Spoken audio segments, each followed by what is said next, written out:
And Drew DeArmond. Call into the Neighbors Wealth Management Hotline now. 256-576-4977. That's 256-576-4977. Now, here's Scott and Drew. Welcome into another brand new live edition of Talking Ball on 97.7 ESPN The Zone. Scott Tyson, Drew DeArmond hanging with you until 9 a.m. this morning. Safe travels into work, into school, wherever you may be headed. And I hope everybody is drying out after last night. Well, looks like more's on the way, though. It rained. It rained something fierce down there on the south side of Huntsville last night. I know it rained probably that way everywhere. Oh, there was a flash flood warning. But down where we were at, where I was at, man, oh, man, saw plenty of rain last night. Hope everyone dries out safe and ready for a Wednesday edition here on Talking Ball. 256-576-4977. That's the number to the Neighbors Wealth Management Hotline. We want to hear from you on this Wednesday morning. Got a lot of good stuff to get to. We'll continue to get you ready for Super Regional Baseball. We'll throw in some Major League Baseball talk in there. Sam Pittman at Arkansas, still a good value. And we'll explain better than Jimbo. We'll explain why he's whipped even his ass better, too. Why he's even a better value today than he may have been at the beginning of last season. I'm sorry, Dirt Neck. And Bill Bender, if you were listening to Paul Feinbaum, and Bill Bender has been on this show several times. I love from Bill, but News. this is complete bull. This is just Bill malarkey.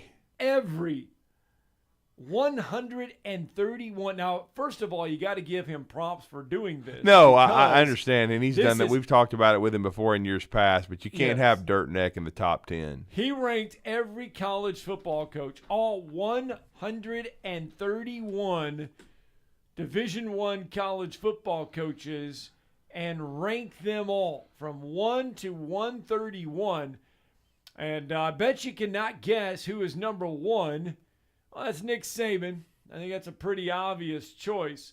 But Bill Bender kind of, I don't know. He put Dabo Swinney at number 2. And then he put Kirby Smart at number 3. Ryan Day is 4. And Luke Fickell is number 5. I think Luke Fickell's better than Ryan Day. I don't care if Ryan Day's been to a national championship game. Ryan Day's another one that's overrated. I think his teams are SOFT. Sorry. He's already had to change coordinators, but I think it's because of him. He's already coming out here flapping his gums, talking about he needs $13 million to manage his roster. And I'm like, that's because you can't coach a lick, I guess, because you need more talent than everybody else. But I think Day's a good offensive mind, and he's good with the quarterback position. But as far as being a top 5 national head coach, I don't believe that. Fickell took over a very difficult situation as an interim coach at Ohio State when Jim Tressel got fired because of the tattoo situation, and they decided not to retain him and let him go. Right. But what Fickell's done at Cincinnati has been amazing, and I know other coaches like Brian Kelly have done it too. But again, I think Fickell's one hell of a coach. Cincinnati's been fortunate to hold on to him.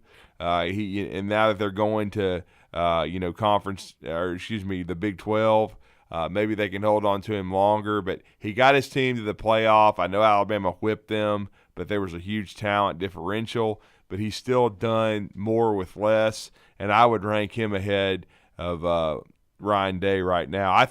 I've said this before. I think he should be the head coach at Ohio State. But that's just me. And if Ryan Day goes to the NFL, I wouldn't be surprised if Luke Fickell comes back home because the boosters realize that they made a mistake. Bill Bender puts Brian Kelly at number 6, Lincoln Riley at number 7. I don't have a problem with either one of those.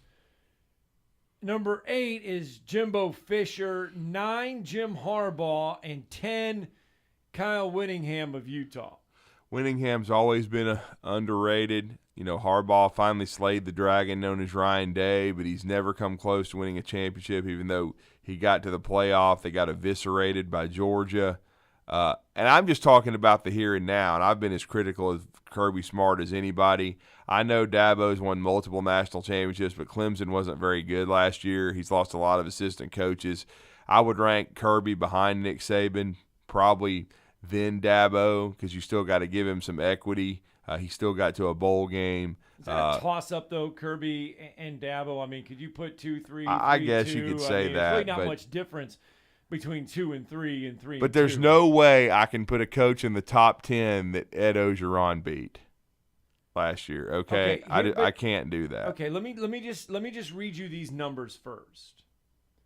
117 and 37, or 90 and 45. Those are the career records. Which one do you think is Jimbo Fisher's mark? 90 and 45, 90 wins, 45 losses, or 117 wins and 37 losses? Probably the 117 wins. Yeah, Jimbo Fisher is 117 and 37 all time care. as a college football coach. I don't care. He played in a weak league in the ACC, weak sauce. He's 34 and 14 at Texas A&M. And he's done just decent at Texas A&M. He hadn't done anything special. So, I'm sorry. Kirby Smart, by the way, is 66 and 16 at Georgia as a head coach. And he's done that in the SEC. He didn't do it in a basketball league. Well, Jimbo is. I'm just saying, Jimbo is 34 and 14. So at is Texas Kevin A&M. Sumlin, and Kevin Sumlin is a clown. They're both clowns. They both suck. So I'm just saying. But I mean, I'm just saying that a lot of people are going to say that Kirby Smart has done it in a watered down. He has taken advantage of a watered down SEC East. Yeah. But he's also won a national championship though too. So he's also he also has to Georgia beat teams from the Western Division. Yeah. So then you kind of look at it and you kind of scroll down the list a little bit. Mark Stoops, they come in at number 14. I would have him in the top 10 ahead of Dirt Neck. I've already said that. Yeah. Lane Kiffin at number 16. James Franklin at 17. Franklin's another one whose stars kind of dimmed in my eyes because Penn State slipped. I mean, I still think he did a remarkable job at Vanderbilt, and he's done a good job at Penn State. Jury's still out on that. We'll see if he can get them back among the elite. And what's going to be really interesting is Penn State's coming to Auburn. So we'll see. They did beat Auburn last year, and Harson's team played pretty well. We had the interesting, fourth down call, 4th and 3 or whatever, where fourth and short, where Harsin decided to throw the ball, and it was just kind of, head scratching. We'll see. But again, Franklin, I'm not as high on as I used to be. All right, making the top 25 is Sam Pittman, and we'll talk more about Sam Pittman. Done a better job than Dirt Neck because he's got less to work with, and he's already whipped him, and he'll beat him this year. You go down the list. Josh Heupel comes in at 27. Mike Leach comes in at number 30. What do they both have in common? Mike Leach and Josh Heupel? Yeah.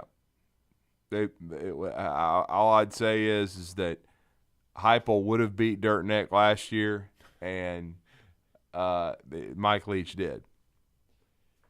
Billy Napier, 32. He is going to move up SEC quickly. Game. Quickly, he will be in the top 20, and hopefully will be ahead of Jimbo soon, in my mind. I think he's a better coach.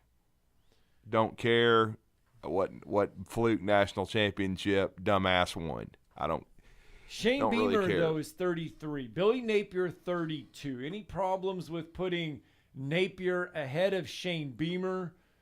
Beamer, I mean, if you're looking at it, no, has because already coached a year in the league. Shane Beamer overachieved and went 7-6 in year one. But what Napier did at Louisiana, I know that's not in the Power 5, but what he did is remarkable. And I know your favorite school, Iowa State. You remember what he did to Iowa State. Yeah, thank goodness. So Napier is just, I think, one hell of a coach, and I'm really anxious to see how he does at UF. They put Herm Edwards in at number 34, right behind He's not Shane even going to have a Beamer. job in a couple months, so it don't matter. I don't know why you put him that high, but Herm, I love Herm, love his energy and everything, but NCAA is all up Arizona State. He's fixing to be gone. Now here's a surprise. He hasn't even coached a college football game. And Marcus Freeman checks in at number 35 ahead of Eli Drinkwitz, Chip Kelly, Brian Harsin, and Steve Sarkisian. That I have a problem with, and I love Bill, but I don't know how you do that if you haven't coached a game yet. To me, you got to be, near the you're not at 130 or anything like that, but to me, you've got to be in the around 50. Unless you've actually coached a game as a head coach, and I guess technically he did a bowl game, but that's anticipating success and thinking he's going to, because they're Notre Dame and because he's considered one of the great young coaches, right? That he's going to do, step up like that.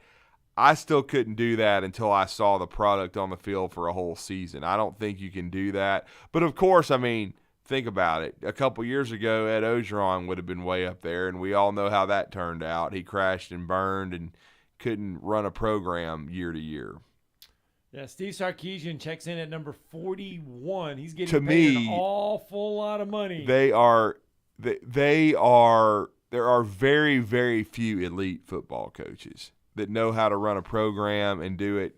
How many would you say are elite? I mean, not trying to pick it or say anything, but I mean that's a good point. That you look at it in college football today. Nick Saban is an elite coach. Kirby Smart, an elite coach. Dabo's got to be an elite coach. But how many elite college probably football coaches 4 or 5 max. And, and Kirby may be about to be one. We'll see. I want to see how he handles success because, again, we all saw how Yaw handled it, and he's selling Hummers. He's not. Well, I think Kirby's wired a little bit different. No, I think he is too. I think because he worked for the greatest of all time, I think he understands a little bit better how to run a program. But you still have to be able to sustain it. Right. I think he has a chance to, no doubt about it. I do think the best young coach in college football is Billy Napier. I'm going to continue to say that. I think he is. I think I've been supremely impressed. To be honest with you right now, if Nick Saban retired in 5 years, he would be my number one candidate for Alabama. Billy Napier. To go get him from Florida and, and wrestle him away with enough money and prestige. But again. Well, that's what, when you were gone, there was some talk about how long, I forget. We were talking about college coaches and how long they actually stay on the job and how long they actually stay in the profession. And we're seeing coaches leave the job, after 10 years, 9 years or whatever, that they're getting out of it. And that's what Nick Saban is doing so special even more, is because it doesn't look like he's going anywhere anytime soon. And so I asked, and I said on the show, that maybe the coach that is going to be the next coach at Alabama is not even really coaching yet, or even a prominent coach at a Division I school right now, because we don't even know it. And maybe that is a Billy Napier-esque type of guy.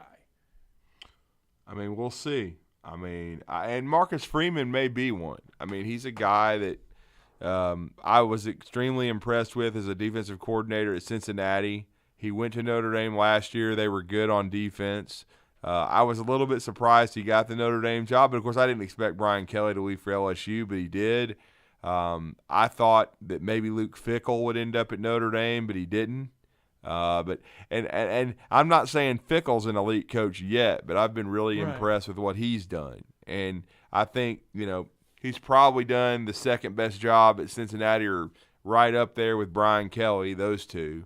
And now, Luke has a chance to separate himself, because I want to see how good Cincinnati is in the Big 12. Can they assert themselves? And, of course, the Big 12 needs them to, because everybody knows the SEC poached the 2 best programs in that league.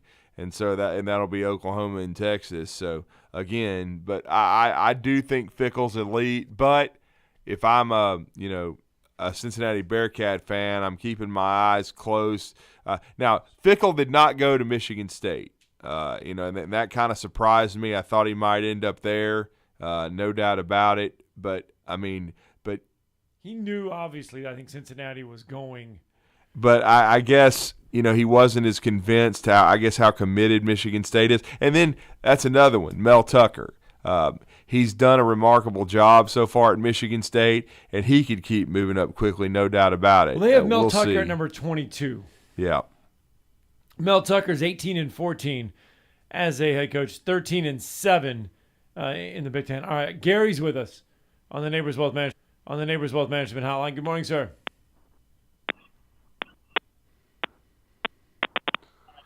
We got you, Gary. Yeah, barely. Can you guys say? You're breaking up a little bit. So, that should call back. I'm sorry. I'll just call back. Yeah, just a little bit there. Let's continue to run down the list. Gary, give us a call back. If you look at the numbers anywhere like 37 to 50, this is where it kind of gets in. Hugh Freeze checks in at number 50. Brent Venables, 49. Dan Lanning, 48. Neil Brown, 47. Gus Malzahn, 45. Well, and I don't care if he hadn't won a championship. With what he's done at Liberty and what he did at Ole Miss, and of course they were cheating, and I guess that's why it's hurt him a little bit. But I definitely, from watching his teams play, Hugh Freeze is definitely a better football coach than Dirtneck. There's no doubt. And if people forget, at one time he put now this was early in Kirby's career at Georgia, but Hugh Freeze put a big time beat down on him then. So Hugh Freeze is a hell of a coach. I mean, I think he'll end up back in the Power 5. I'm sort of surprised that he didn't get the Tennessee job, but I think Sankey was kind of been leery of him. Maybe Hugh learned his lesson, but I really think Hugh Freeze can coach. There's no doubt about it, and I think he's a great offensive mind. I think his teams play hard. I think they play physical. And again, he's still having to work his way back due to the Ole Miss situation, and they ran too loose a ship there. But I do think that Hugh Freeze is a better coach, definitely than 50. He needs to be moved up in that, amongst the top 25. All right, some names that are fun to kind of go through when you start getting south of 50. Scott Frost from Nebraska. If he stays here at number 57, that means Scott Frost did not have a good year, and he is done at Nebraska. Mike Norvell from Florida State checks in at number 58. Bill Clark at UAB, number 64. Definitely in the top 30. I'm sorry. I mean, with what he's done at UAB, he could have already moved on and moved up. He stayed there out of loyalty and trying to build their brand. But Bill Clark is a better football coach than many of those listed above him. And, I'm sorry. I couldn't rank Marcus Freeman ahead of him right now just because Freeman hadn't done enough. But now you could, maybe within a year. But I think Bill Clark is one of the better group of 5 coaches. And I definitely believe he's better than several of those on that list, and eventually will be up in the Power 5. All right, so continuing on down, just to kind of look at some of these names. Jeff Munkin from Army, number 65. You kind of keep going down the list. Clark Lee from Vanderbilt, number 76. This is where it kind of gets fun. Tyson Helton at 83 from Western Kentucky. You have Jim McElwain, former Florida head coach, former Alabama offensive coordinator, number 90 at Central Michigan. And then you have, there was a name in here. Oh, yeah, Joe Moorhead checks in at number 104. He is now the head coach at Akron. I forgot about that. I know he'd been with Mario at Oregon. I didn't know he got the Akron job. I hope it works out for him better than it did at Mississippi. But at Mississippi State, it was a little ugly. Willie Taggart, 107 at FAU. Yeah. Then you have Chip Lindsey, who is the new head, he was at Troy. He's not at Troy anymore. I don't know why he still has him at Troy.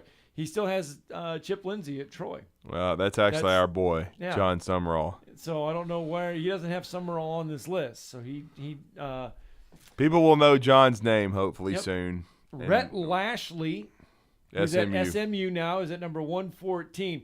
Terry Bowden. Oh, Lord. Number 115 at Louisiana Monroe. Yeah, and he doesn't have Rich Rod anymore, who's at Jacksonville State. Yep. Running his offense. And then number 118, we've had him on this show, Butch Jones from Arkansas State. Yeah, no doubt. Oh, the champion of life, Butch Jones. Will Hall, former UNA Southern Mississippi. Yep. He's at number 124. And then your bottom coach, the very last rated coach, Ken Wilson from Nevada at 131. Well, so there's your Bill.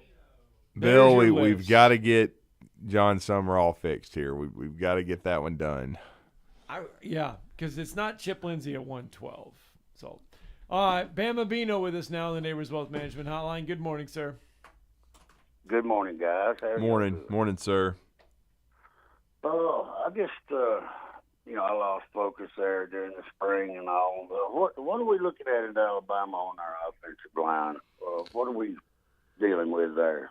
It'll be improved. I think Eric Wolford is going to be a coaching upgrade. I think Doug Marone's more an NFL guy. I think Wolford has the trust of the players. I know from really, really close, to a great source that they're very, very high on who's going to be the left tackle, and I believe that's going to be Tyler Steen, the transfer from Vanderbilt. They thought he was the best offensive tackle in the transfer portal. He wasn't there in the spring, Bama Bino, but he'll be there in the fall. He's already been there in May, and he's been grinding and learning the system. And he had 30-plus starts in the SEC on the left and the right side at Vandy. So I think Steen's going to be fine. I think Javian Cohen played a ton of football at the left guard spot. He's going to be there. He worked some at tackle in the spring, but he's going to be back at left guard.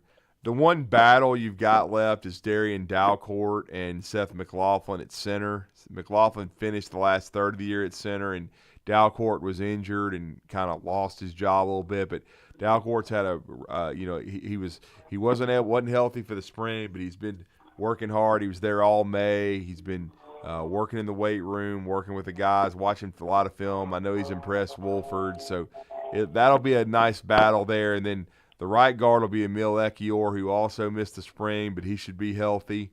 And then the right tackle, who had a really good spring, is J.C. Latham, who had played at guard last year, right guard, as a backup. But he's a former five-star from IMG, watching tons of tape. I know they love his work ethic. And so a lot of the pieces weren't in place in the spring. They'll be there in the fall. And while I don't think it's going to be the 2020 offensive line with a bunch of freakish first-round draft pick All-Americans, I think it's going to be a much better group than last year, and being able to protect Bryce and get movement in the running game. I think Alabama's O-line will be just fine. They do have some depth, too, because, again, you're going to have two guys that at the center spot I think you can trust. You're going to have some other young guys at guard, that I think that are going to be going to develop and be ready to go. And then even a guy like a future player who I still think people don't need to give up on, Tommy Brockermeyer. He's been so banged up since he got to Alabama. This will be the first summer that he can work on his lower body at all from a weight standpoint. And we're going to talk to Rodney Orr later in the show about that. But Tommy Brockermeyer is a guy that I still think in the future, within a year or two, you're going to be hearing about. That's one of the twins from Texas, right? Yes, sir. His brother is also a backup center guard. And I believe his father played somewhere. He played at Texas. He was Blake Brockermeyer, and then his grandfather did too, and his older brothers also at Texas. The whole family were players. All right, and another concern I had last year, we just, Robinson, he played his tail off. He did the best he could. Especially later in the year, he really picked us up some. But we need some depth in the backfield. I know we lost that make whatever his name is early on. But we need somebody to take the pressure off Bryce Young a little. Even though he's setting himself up to be the best quarterback we've ever had, and that's not taken away from Mac Jones. But he just got more ability. Do we have anybody that can kind of balance the offense a little bit? Absolutely. Just remember this name. He's going to be, I think, the newcomer of the year in the SEC and definitely on Alabama's football team. But he's a Georgia Tech transfer, Jahmyr Gibbs, running back, very versatile, can run, catch, block. Very explosive, had a 75-yard TD run in the A-Day game. Jahmyr Gibbs, he's switching to number 1. He will be a big-time football player for Alabama. And then Jace McClellan, who I think you were referencing, he got hurt, and that was a huge loss against Ole Miss when he tore his ACL because he was a guy Saban loves and is another guy with the same kind of skill set as Gibbs, maybe not as explosive, but really, really solid football player. He's going to be wearing number 2 this fall, but he and Gibbs are going to be the 1-2 punch. And Trey Sanders, who had some moments last year but was still coming back from that car accident, he had a really good spring. He's probably going to be your 3rd guy. And then the 4th will be Roydell Williams. He'll be wearing 5 in the fall. He's coming back from an ACL as well. Had some bright moments also. So they're going to be deep in the backfield, Bama Bino. You don't have to worry about that. They just need to stay healthy. But all those guys, only one of them really, two of them you really saw in the spring, and that was Gibbs and Trey Sanders. But you're going to see the other 2, Jace and Roydell in the fall. And that doesn't even count Jamarian Miller, who's a true freshman from the state of Texas, who I thought looked really good in the spring as an early enrollee. But I'll just be blunt. There's not enough footballs. There's not enough playing time, and these other cats are experienced. And so he's going to have to kind of wait his turn, and they're going to have to assure him he's going to have an opportunity coming up probably the next year. But, again, Jamarian Miller is another guy that I think is going to be really good. And then they got a true freshman coming in as well, from Geneva County, who's E.J. Henderson, who's a really good back. But, again, he's a guy that could also play multiple positions. He could play he could play wide receiver. He could even end up as a defensive back. But, again, I don't think that'll be necessary. I think he's going to be a running back, wide receiver, an offensive weapon. But because he's one of these guys that is going to have to wait his turn, you probably won't see him play a lot this year. But again, he is going to be a guy that you'll see in the future for Alabama that's going to be a really good player. All right, Bam, I hate to do it to you, buddy, but we are up against a break, man. Go ahead, Bam, just real quick. Just what was it? What about our speed on the outside with receivers? And could we mix Milroe in a little bit since he's probably the fastest guy on the team?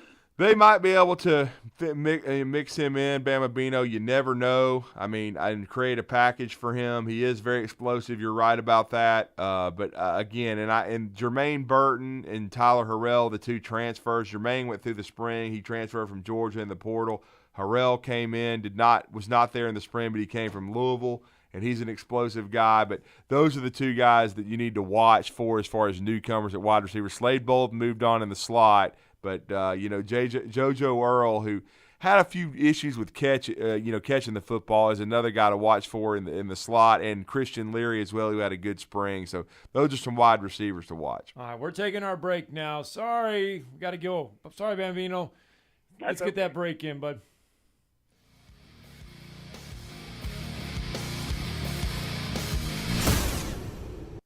You're listening to Talkin' Ball on 97.7 ESPN, The Zone.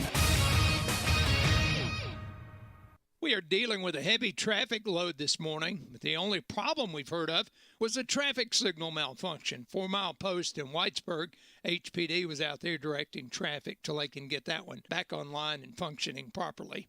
Do you know who to call when you need a heart doctor? You could write this name down so you have it in the future. Dr. Randall Burns is at Huntsville Heart Specialist, where they have the expertise to care for all matters of the heart. Captain Nick in the Jordan Lane Popeyes Skywatch Traffic Center. The world champs are back. The Braves are out to defend their world championship. And behind Matt Olson, Ronald Acuna, Dansby Swanson, Max Fried, and this loaded 2022 roster, a repeat is within reach. There goes Ozzie, 2-2 on the way, hit well. Deep center field. Might have ourselves a tie ball game. You betcha. And we'll bring you every huge moment of the Braves 2022 season right here on the Atlanta Braves Radio Network.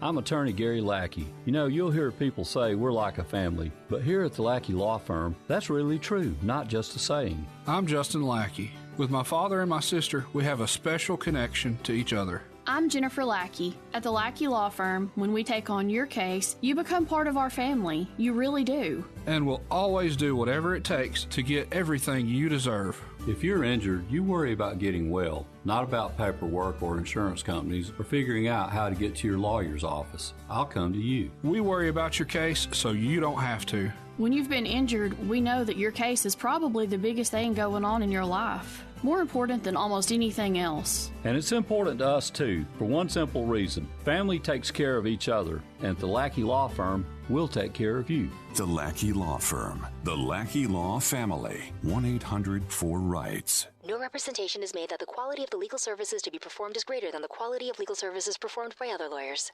McCurry Motors is your car and van rental headquarters. You can rent the vehicle you need today. Family in town, sporting event, church function, no matter what your need, McCurry Motors has you covered with a wide selection of cars and vans available for rent. They have 12-passenger Mercedes Sprinter vans, 12-passenger Ford Transit vans, 15-passenger Ford Transit vans, and 15-passenger Chevrolet Express vans. They have 2 locations, Highway 72 in Athens or Max Luther Drive in Huntsville. You want the right specialist for your recovery. At SportsMed Orthopedic Surgery and Spine Center, we understand every body is different. Your muscles and bones are unique, as is your body. Our SportsMed specialists offer innovative treatments and minimally invasive procedures, allowing you to quickly return to the life you love. Locations in Huntsville, Madison, Athens, and Decatur, and on the web at sportsmedalabama.com. Improving performance, improving lives. When I chose a garage door company, I did my homework. I needed Precision Overhead Garage Door Service. They have a 5-star Google rating. I checked their reviews and liked what their customers had to say. Precision Overhead Garage Door has lifetime warranty packages. Same-day service if I call before 2 p.m. If they can't make it the same day, my service call fee the next day is waived. They did a 25-point safety inspection on the door and operator. Now that's peace of mind. Residential, commercial, and gate services. Precision Overhead Garage Door Service. Call 256-400-4500. From the Fox 54 Weather Center, I'm Chief Meteorologist Jordan Dressman. Showers and thunderstorms this afternoon across North Alabama, southern Middle Tennessee. Some of those thunderstorms could pack a bit of a punch. Gusty winds in excess of 60-70 miles per hour. Could be talking about some pockets of very heavy rain. Maybe we even throw in a little bit of small hail. Localized flooding could be a concern across North Alabama, southern Middle Tennessee. Don't think it's going to be a widespread issue. Temperatures climb into the low and mid-80s when it's not raining, dropping into the mid-upper 60s. I'm Chief Meteorologist Jordan Dressman on your home for ESPN Radio, 97.7 ESPN The Zone. Want to save some money? I can take money and I can make it into more money. Just check out our zone deals online at 977ESPN.com. We are 97.7 ESPN The Zone. Coming up next, it's the Tom Abraham Show with me, Tom Abraham. Now back to more Talking Ball with Scott and Drew. All right, welcome back to Talking Ball, 97.7 ESPN The Zone, 7:36 on a Wednesday morning. Let's get out to the Neighbors Wealth Management Hotline. Mark from Gulf Shores is with us this morning. Good morning, Mark. What's up, Mark? Hey, morning, guys. I'm in Huntsville this week, but yeah, I have to work down there for a year, and then I can retire and come back home. Worst places to work. Yeah, it is. It is. I miss being up here with my family and everything, but just kind of part of how life works sometimes. You kind of go where the job is. But I wanted to talk a little bit. I was on Paul Fonbaum's show yesterday and kind of became an infamous celebrity. Because I challenged Paul, and back in the day when Paul Fonbaum was on the Lester station in Birmingham, of course, he used to actually, he could take a few hits, and people could disagree with him. And that's what I like about this show, is that you guys, I think it's the best show, this one and the evening afternoon show in Alabama. There's nothing in South Alabama. But I'll get on to the point real quick. I just made the point that I thought that the hire at LSU with Ryan Kelly, that Paul said he is a top 5 coach in America. And I had to pull him off the road because he's 0-4 against Alabama and Georgia, and he is 2-0 against LSU. And Paul kind of brought up, that's Notre Dame at LSU. He'll have more talent, yada, yada, yada. And then I said, I think there are 5 coaches in the SEC who are better than this guy. And he said, okay, name them. So I said, okay, let's start with Saban. I think he gave me Saban and Kirby. And I did. I'm driving down the road, and Paul's got everything in front of him. So I said, the guy from Florida. And they all, I think I'm going to be known for that. I couldn't come up with Napier, but I said, the guy in Florida, regardless, I think he's better personally. Everybody has their own opinion. I would have said Lane Kiffin if I didn't get cut off is better. That's 4. And then even Stoops up in Kentucky, I think is better. You may say, and then I did get this in. I want y'all to comment on this. On the coach of LSU. How many championships has he won? Do what now, Mark? Now you're talking about Brian Kelly. Now, what were you saying? I'm sorry, Brian Kelly. Yeah. Well, how many championships has Brian Kelly won in his life? Well, he's just won conference championships at Cincinnati, and then he got Notre Dame back among the top 10 programs in the country now, because they weren't when he got there. They had slipped. He's gotten them into the playoff. Now you're right, he hasn't won, and really in many cases hasn't been competitive. I think he is a top 10 coach in the country though, but based on what I've seen him do now. Again, like I said, I don't know if you heard it earlier, but there are very, very few elite coaches, and I don't put him among the elite coaches. I don't put Dirt Neck Fisher among the elite coaches either, because I don't care that he's won a national championship. He won it, several years ago at Florida State. What I look at is was he able to sustain Florida State? That is, he did not. He ran it into the ground, and he's been underwhelming at Texas A&M. He's been good, but he hasn't been great. And so, to me, gotta say Brian Kelly did win 2 Division II national championships. Yeah, and that's a good point, Scott. On the lower levels, he's also won. I look at Brian Kelly. The reason I've got him among probably the top 6, 7, 8 is because of what Scott just said. Everywhere he's been, he's won and won big. He just didn't win a national championship at Notre Dame. He'll have to do that at LSU to validate it. But I do think I would take him over Jimbo Fisher anytime, any day. And by the way, Brian Kelly won those national championships with Grand Valley State here in the state of Alabama because they won him. He won them in 2002 and 2003 when the title games were played at Brawley Stadium. Yeah. Yeah, I like your point there. I think anytime you do like Paul and put him in the top 5, you got to be an elite coach. I'm talking about, and I know that Kiffin over there at Ole Miss is not elite, but if you were to say, if I'm somebody that's paying the big bucks for a coach, and I have a right to have an opinion, I'm telling you, I like Kiffin. I know he has not proven, but at the same time, this Kelly guy has got shellac when he's played the SEC teams. Alabama, beat them 50 to something in the national championship, whatever it was, So until he wins something other than Division II, I guess I'm just I was more shocked at the 5. And I didn't know if you would. It sounds like you don't agree with Paul, though. He's not an elite top 5 coach. I'm talking about this year, right now, coaching. No, I wouldn't put him in the top 5. I think that's a little bit iffy, but I do think he can move up there quickly.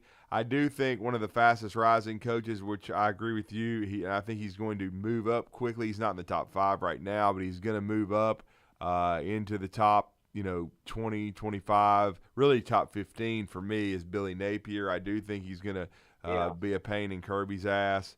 I would have to have Dabo and Kirby in the top 5 just because and I've been critical of Kirby, but he got it done in a national championship. He's done it in the SEC. Dabo has been in a weaker conference, but he's won it all twice, which I think is significant. They did take a step back last year, but I do think we'll have to wait and see what happens this season. And then another coach that I think is extremely good is Luke Fickell. And, again, my overrated guys are guys like Ryan Day, Jimbo Fisher. Right. I think both of them are overrated. I don't think – and Jim Harbaugh. I wouldn't put Jim Harbaugh in the top 10 yet. I want to see what he does after this breakthrough, quote-unquote, with Michigan last year. Is he going to be able to keep them among there? I don't know, but we'll see. But, again, I think right now – and really it's tough to rank the top 10, but it's tough. 4, 5, and 6. They're so interchangeable, though. Yeah, because there's really not much difference between 4, 5, and 6. You could put Brian Kelly at 4, Ryan Day at 5, and they're exactly the same. But I mean, how about the USC coach? I mean, Lincoln Riley. I like Lincoln Riley, and I've heard he's run too loose a ship, but I still like Lincoln Riley better than Ryan Day. I think what he did at OU and what he did with his quarterbacks and things of that nature, I think he's a better coach than Ryan Day. I think Luke Fickell's a better coach than Ryan Day. Like I said earlier, Luke Fickell should be the coach at Ohio State. The Ohio State boosters screwed that up, and then but again. Outside but of the they did top get 3. Urban Meyer, though. Right. Outside of the top 3, Nick Saban, Kirby Smart, and Dabo Swinney. Let me talk. Thank you, guys. Appreciate it, Mark. Yeah, outside of the top 3, 4, 5, 6, 7, 8, 9, and 10, you could put any coach in there. And if Herb, you could just draw them out of a hat, really. And put if them Sark in there. fails at Texas and Herb decides to go back and take a job like that or whatever, Herb would be among the top 5 because he's won multiple national championships and he's won big. Now he has a hard time sustaining, but there's no doubt that he can build a program and build it quickly.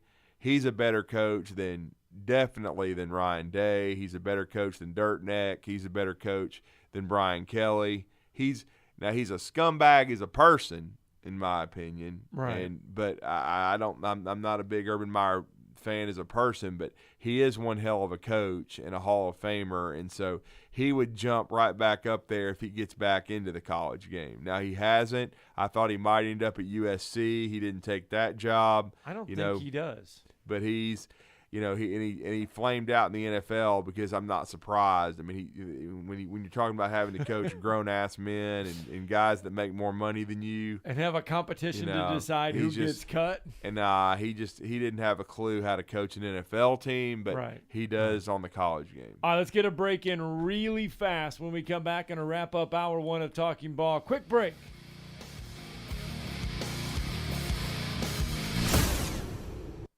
You're listening to Talkin' Ball on 97.7 ESPN, The Zone. Good morning. We've had some problems with a traffic signal, 4 Mile Post in Whitesburg. HPD's been there working with that one. Everything else has run smooth this morning. We are definitely dealing with a heavy traffic load, though. Are you over 35 and overweight? 7 different hormones can make it impossible for you to lose weight. Find out with a free quiz at 2030huntsville.com. Captain Nick in the North Parkway Popeyes Skywatch Traffic Center. The best place to get 50s diner-style homemade delectables is Bubby's Diner. Located at 8412 Whitesburg Drive Southeast, try their all-new expanded breakfast menu with homemade waffles, omelets, and shrimp and grits. With 3 generations of experience, Chris Bubby Belcher has the best burgers in town. Don't forget to leave without a homemade pie or a hand-spun milkshake. Get a $50 gift certificate for $25 right now at Bubby's Diner, home of the donut burger. Ann Adams with Berkshire Hathaway Rise Real Estate is the one name to know if you're buying or selling real estate. With years of local experience, Ann Adams offers buyers in-depth knowledge of the local housing market and will narrow available properties down to those you'll be interested in so you can save time when shopping for your new home. If you're ready to sell, Ann offers a seamless process using accurate pricing and expert negotiation skills to make sure you get a fair price for your home. Call Ann Adams today at 256-337-2625 or log on bhhsriserealestate.com. If you're ready to lower your utility bills, it's time to call Eagle Insulation. Eagle can handle it all. Attic re-insulation, insulation removal, wall insulation, and new construction insulation, commercial and residential. Our primary goal is to save you money, and lots of it. Typical clients realize their return on investment within 3 to 6 months. That means the re-insulation actually pays for itself and then some. See if we can help you. Contact Eagle Insulation today, 256-755-1556, or log on insulatewitheagle.com. You've got to experience Toyotathon at Bill Penny Toyota. They've got the selection with over 700 new Toyotas to choose from. And they've got the extras with Bill Penny perks and a 10-year unlimited warranty. So get on over to Bill Penny Toyota today and experience Toyotathon.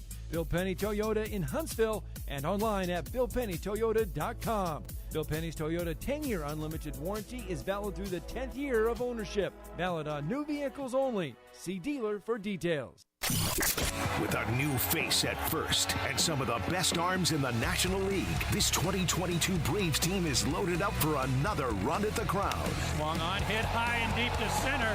That ball is gone! Home run! Tonight, it's another big interleague matchup from Truist Park in Atlanta as Ozzie Albies and the Braves look for a big win against the Oakland A's. Braves radio's on the air at 6:05 Eastern, 5:05 Central on the Braves Radio Network.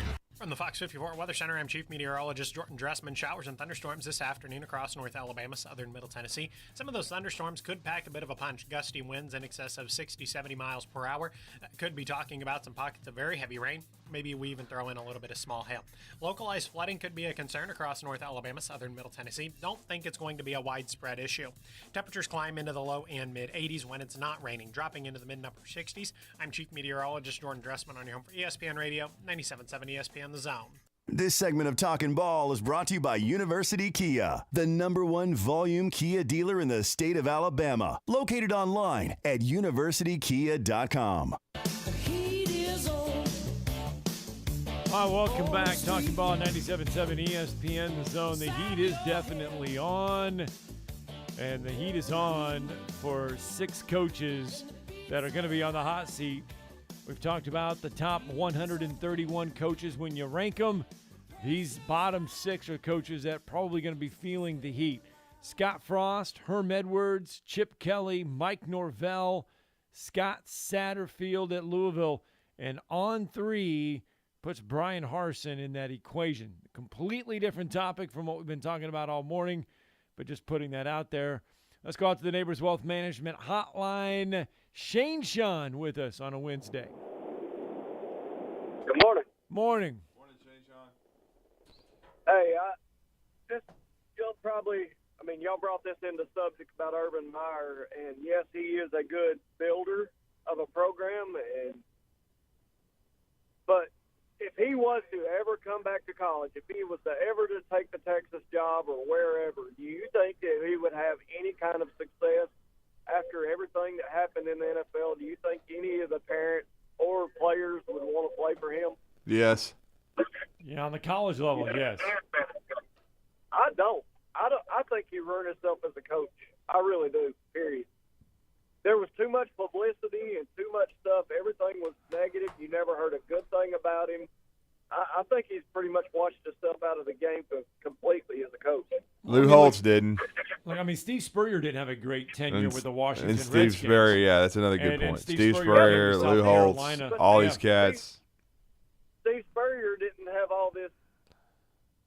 He may not have had a winning record, but he did not have all this ruin his reputation and everything about it either, did he? Well, I mean, Urban did have the personal thing where, he was at the bar and things like that, but still, I do think if Urban went back to college, he would have success. I mean, it doesn't take away from the championships he won and all the games he won at Florida and Ohio State. It don't take away from it, but and Bowling Green too, and Utah. But you have to go back and look at his resume and how big he won at all those places, and he won huge. And so at every college stop. So no, I mean it's I don't think so. I think he would be able to go back to college, because college and the NFL, I know NIL is changing things a little bit, but still college and the NFL are completely different. That's NIL is the only reason why I think that the only reason that gives me a 10% chance that he would succeed in college again, because he's a scumbag. So, but every person I've ever talked to since he took over at Jacksonville said that, I mean, except for the Florida fans that I know, they still defend him a little bit, but they still ain't 100% behind him. No, when he left Florida. No, I mean, most Florida fans can't stand him. Yeah, that's why there hasn't been a welcome back Urban Meyer type of thing, or a reunion of these teams. If there's a reunion of the teams, Urban Meyer's not there. I mean, it's just the players that come in. While after Herb left Ohio State, you saw him at wear Florida gear a little bit. You've seen it, but again, like Scott said, he's not. If you talk to Mark McLeod, who's been with us several times, John Frary, Urban is not a revered guy with their fan base, just simply because he left the program in kind of a shambles when he left. I got one more question for you, and I'll get off here and let y'all talk. But what do you think is the reason why Urban can't ever sustain a program? Because he runs too loose a ship, and he doesn't. It's hard for him to feed the beast. And well, how does he ever? If he does that, how does he build a program so good? He knows how to recruit. Recruiting, that's the way it is. He gets the studs, but again, what eventually happens is the inmates run the asylum. He's never put a big premium on character except for Tim Tebow, and good grief, he didn't have to recruit Tim Tebow. Tim Tebow was a Gator his whole life. So actually, he owes Tim Tebow his career, honestly. Tim Tebow set him up for success at Florida, because Tim Tebow, if you watched him in high school, he kept everybody in check. I mean, Tim Tebow was a generational player. He will go into the College Football Hall of Fame with this class that he's been nominated with. He's going to be a lock to go in. Tim Tebow is one of the greatest athletes collegiately to ever strap it up, and 110% authentic human being too. Yeah. And so, I mean, because again, if you look at how Urban, the problem with Urban is, I don't think he can turn it off though either. I don't think he can't separate the game from life. Well, I mean, but the thing with Urban is, I mean, he wasn't at Bowling Green really long enough. I think he was only there like 2 years, something like that. And then, he was – but when you saw him leave Florida, when you saw him leave, I mean, you couldn't really see it at Bowling Green in Utah, but when you saw him leave both Florida and Ohio State, he left both programs in a state of flux because of the lack of discipline. And that's really been the key, is that and the lack of, he doesn't put a big emphasis on character when he recruits. I mean, that's just a fact. When you see some of the guys that they're talented, but again, you just don't, you just see these guys, and especially when they go up to the NFL, they kind of flame out because, again, like Percy Harvin, you just don't see these guys there. Because Harvin was a supreme physical talent. He should have been probably a Hall of Fame player, but he just didn't toe the line well enough and basically got kicked out of the NFL. Well, I know it, Drew. I know you know it. Tim Tebow basically ran. He was basically player/coach at Florida while he was there. He kept everybody in check and in line. But I just don't understand why people don't like him so much, man. That dude is he's probably the most respected college player that I've ever watched play the game and lead by example. Yeah. And there's a lot of people that do not like him because of it. Well, and again, I think they got tired of him winning at Florida. I mean, I'll never forget the quote from Julio Jones when Alabama drilled them in his senior year in 2009 in the SEC championship game. He said, well, we respect Tim Tebow. We're just tired of him because he was, so front and center, and it was such a winner, and he won a Heisman, and he won 2 national championships. But again, you can't take it away from him. And the one thing I will say is that Tim Tebow is not fake. He's 110% authentic, right? With his faith, with the way he worked, and he's a leader, and there's no doubt about that. He is the real McCoy. And that is the reason why he is the most respected college football player. In my opinion, I respect him more than any other one. Yeah. Yep. All right, guys. Y'all have a blessed Enjoy your off day, and happy birthday tomorrow. Thanks. And I think some people just can't wrap their head around that Tim Tebow is that way. They're trying to find the flaw. Yeah. And they keep trying to find the flaw in a Tim Tebow. That's why he is so polarizing, I think, to a lot of people. Man, Tim Tebow's name on the ballot, coincidentally, for the College Football Hall of Fame ballot. He will definitely get into the College Football Hall of Fame, I'm pretty sure. Oh, no question. This round. No question. And don't forget, you and I, in about, 5 weeks, we're going to be sitting inside the College Football Hall of Fame. SEC Media Days just around the corner. We will be in Atlanta for the College Football Hall of Fame. That is hour 1 here, done, of Talking Ball. We have 60 minutes left of the show here on a Wednesday. Coming up here in just a little bit, going to bring in our first guest of the morning. Rodney Orr is going to join the show. Talk a little Alabama recruiting.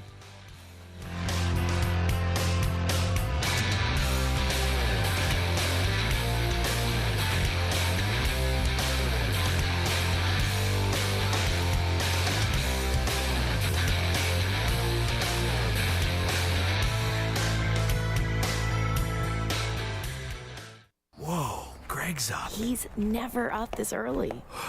Hey, guys. Okay, so this is called a Bell Breakfast Box from Taco Bell. Oh, thanks. I can read. And that's a coffee. Helps you open your eyes.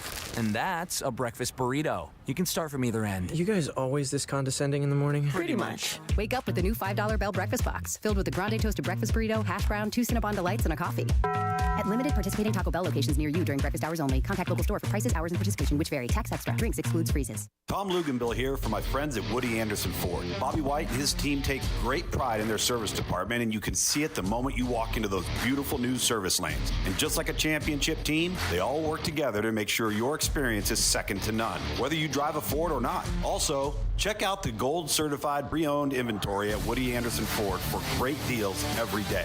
Stop by and see them at Jordan and Sparkman or at Woody Anderson of Madison on Hughes Road, or visit WoodyAndersonFord.com.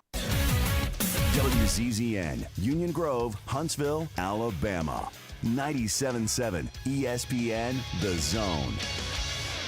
Got a wreck on the Parkway southbound. This one's going to be near Mountain Gap. I don't think it's going to be an injury type. And we've had traffic signal problems, 4 Mile Post in Whitesburg. HPD's been there working that one.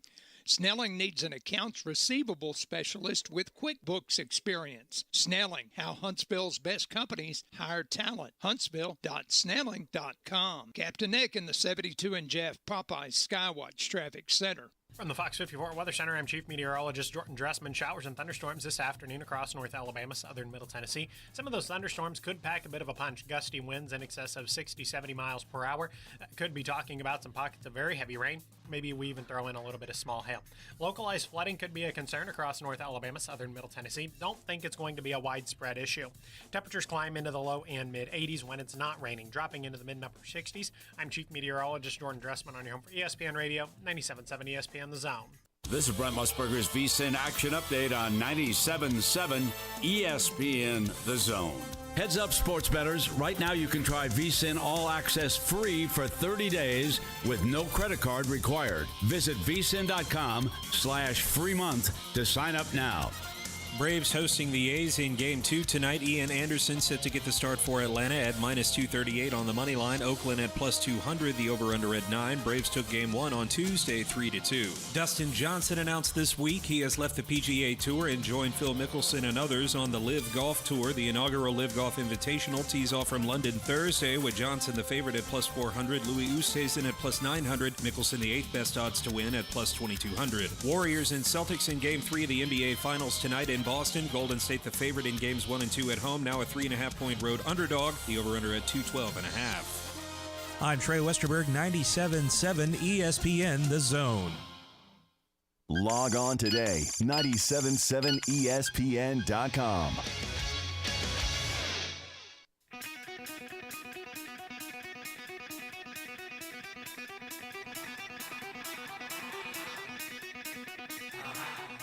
Welcome to Talkin' Ball with Scott Tyson and Drew DeArmond. Call into the Neighbors Wealth Management Hotline now, 256-576-4977. That's 256-576-4977. Now, here's Scott and Drew. All right, welcome back. Talking Ball, Hour 2, 97.7, ESPN The Zone. Scott Tyson, Drew DeArmond with you on a Wednesday morning. Great first hour of the show. And we are going to continue the fun here in hour number 2. Time for us to bring in our first guest of the morning.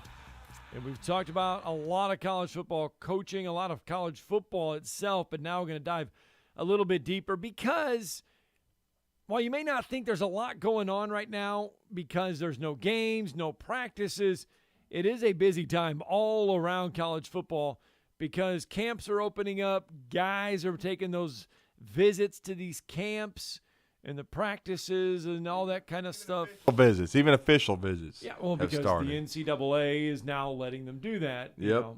But anyway, yeah, it's a busy time, really, behind the scenes for college football.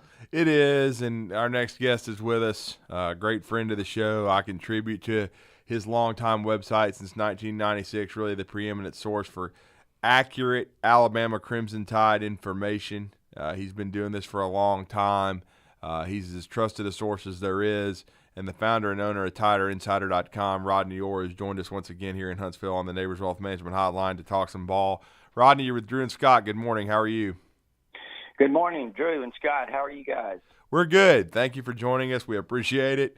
And we were going to talk some Alabama football because even though, we're still several weeks away from fall camp starting, there's a lot of buzz coming out, starting to, be heard from of course, the summer camps for Nick Saban, for high school prospects and even JUCOs, and of course, off-season workouts because, that's started to ramp up big time.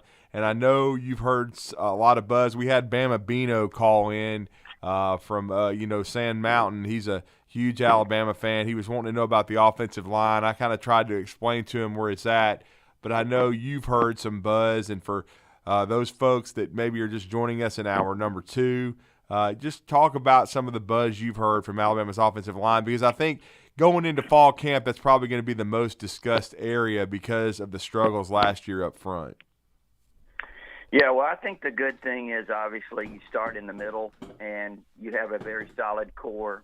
You have 2 guys at center who are very capable, guys with a lot of experience in terms of some starting experience. Obviously, Darian Dalcourt started, 11 games last year. I think Seth McLaughlin started 4.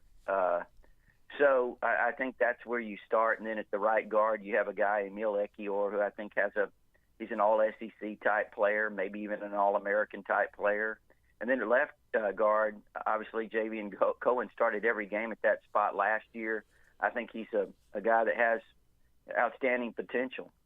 The question, as you guys know, is at the tackle spots. And you lose Evan Neal, who's one of the best that you've ever had there, and that's saying something. The question is, can Tyler Steen, the transfer from Vanderbilt, come in and provide you with some consistent play? And, Drew, talking to some people at Vanderbilt that are familiar with him, they obviously coached him. They think he has all the tools to be really a good player at Alabama. I think the thing is just, being consistent. But I think the competition here, the culture here, I think being in that, in August will certainly help him. And then at right tackle, J.C. Latham is a guy with a ton of potential. Obviously, he was a 5-star recruit coming out of high school. He's a sophomore, played some guard last year. He's a guy that's very conscientious. He works hard. So I think if those 2 guys can fill those spots and fill them, well and play with consistency, Alabama offensive line should be much improved over the course of the season. Now, it may take a little time for development, but I think they have a chance to be certainly better than they were last year. So obviously the future looks bright for the offensive line. What are they doing? How hard does Alabama attack it through the recruiting cycle this year to help continue to build that? I'm sorry, Scott. He's asking about offensive line. Offensive line. So, I mean, it looks good for this year. I mean, there's a lot of X's there that they can put in place. But now how does Alabama attack that to keep that depth there going forward? Yeah, well, I mean, obviously they've recruited well. They've recruited some guys. Elijah Pritchett is a guy coming in now. He's here now. True freshman that I know there's a lot of hope for as an offensive tackle. I mean, obviously Tyler Booker can play tackle or guard. There's some obviously other guys that they recruited in the past. Tommy Brockemeyer is a guy that's still developing. He's only going to be a redshirt freshman, folks. I know everyone expected him to be an All-American by now, but he's only going to be a redshirt freshman. He's battled through a lot of injuries. This summer is really the first time that Tommy Brockemeyer has had an opportunity to go through the full workouts. So that tells you a little bit of something about how his progress has been kind of stymied a little. So, but as far as the recruiting itself and guys this year, I mean, they're in on several offensive tackles. Caden Proctor's a guy that'll be here this weekend, and I know you guys are going to touch on that at some point, but Caden Proctor's the number one offensive tackle in the country, according to some, out of Des Moines, Iowa. And then they've got another kid coming in who I personally like a considerable amount is Francis Mauigoa. I hope that's the way you pronounce it, Drew and Scott. Yeah. But out of IMG Academy, this guy is extraordinarily athletic. He's 6'5", he's 330 pounds, and he's a beast. And, he'll be here this weekend. Olas Alenin is another one from Connecticut. He's originally from Finland. He's a guy that I know Alabama likes quite a bit. He'll be here this weekend. Wilkin Farmby, who is a local product here at Northridge High School. It's a 4-star rated player, about 6'8", 310 pounds. He's a guy that'll be here this weekend. So you get the drift. They're not slowing down in terms of their pursuit of top offensive linemen. No, they're not. They're not doing that at all. I think they'll probably sign 4 to 5 at least in this class coming up in 2023. But to go back to your point, you talked about the offensive line shaping up for fall camp, and it looks to be much improved. And I think Eric Wolford, the new offensive line coach, is going to have something to do that as well.